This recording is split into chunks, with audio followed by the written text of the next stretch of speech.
এই গরমে একটুখানি শান্তি পাওয়ার জন্য কাঁচা আম থাকতেই বানিয়ে নিন কাঁচা আমের এই শরবত। কাঁচা আমের এই শরবতটা বানানো এতটাই সহজ যে কেউ খুব সহজেই বানিয়ে নিতে পারবে। কাঁচা আমের শরবত তৈরি করার জন্য এখানে আমি 3টে আমকে খুব ভালো করে সেদ্ধ করে নিয়েছি।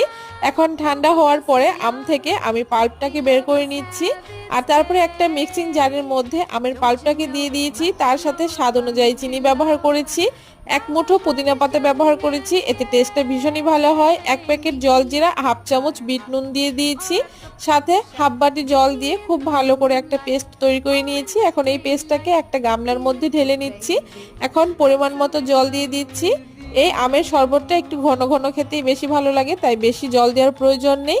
আমের শরবতটা একদম রেডি হয়ে গেছে, এখন গ্লাসের মধ্যে আমি ঢেলে নিচ্ছি।